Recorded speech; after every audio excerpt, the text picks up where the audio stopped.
కంచె గచ్చిబౌలి భూములపై సుప్రీంకోర్టు కీలక ఆదేశాలు జారీ చేసింది. కంచె గచ్చిబౌలి భూములపై విచారణ జరిపిన జస్టిస్ గవాయ్ అగస్టిన్ జార్జ్ ధర్మాసనం పనులను తక్షణమే నిలిపివేయాలని తెలంగాణ సీఎస్కు ఆదేశాలు జారీ చేశారు. మరోవైపు కంచె గచ్చిబౌలిలో భూములను సందర్శించి మధ్యాహ్నం 3:30 వరకు నివేదిక ఇవ్వాలని తెలంగాణ హైకోర్టు రిజిస్ట్రార్కు ఆదేశాలు జారీ చేసింది.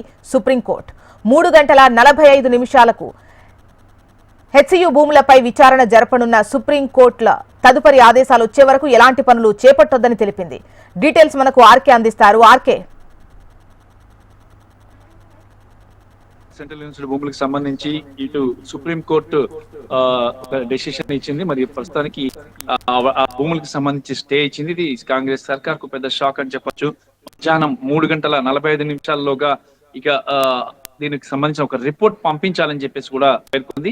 ఈయన justice BR Gavai, justice Augustine తో ధర్మాసనం ఈ ఆదేశాలను జారీ చేసింది. మరి ఈ భూములకు సంబంధించి ఇప్పటికే సుప్రీంకోర్టులో కేసు ఫైల్ కాగా దీనికి సంబంధించి వాదనలు విన్నటువంటి దీనికి సంబంధించి ఈ రకమైన డెసిషన్ ని సర్వోన్నత న్యాయస్థానం తీసుకుంది. మరి మధ్యాహ్నం 3 దీనికి సంబంధించి నివేదికను హైకోర్టు సమర్పించాల్సి ఉంటుంది. ఆ తర్వాతే దీనికి సంబంధించి డెసిషన్ తీసుకునే అవకాశం ఉంది. ఇప్పటికే ఎస్సీయూకి సంబంధించిన భూములపై కేంద్ర మంత్రి ధర్మేంద్ర ప్రధాన్ కలిసినటువంటి కొన్ని ఎన్జిఓలు అక్కడ భూముల్ని ఆ నిలుపుదలను ఆపేసి ఆ విధంగా అంటే వేరే వాళ్ళకి దారాదత్తం చేసే కార్యక్రమాన్ని ఆపేసే విధంగా నిర్ణయం తీసుకోవాలంటే ధర్మేంద్ర ప్రధానికి కేంద్ర మంత్రి ధర్మేంద్ర ప్రధానికి వినతిపత్రం ఇచ్చారు. మరి కేంద్రం కూడా తాజా పరిస్థితిపై పరిశీలిస్తుంది. ముఖ్యమంత్రితో అంశానికి సంబంధించి ధర్మేంద్ర ప్రధాన్ మాట్లాడినట్టు తెలుస్తుంది. మరోవైపు సుప్రీంకోర్టు, ఒకవైపు హైకోర్టు ఈ అంశానికి సంబంధించి వాదనలు వింటుంది.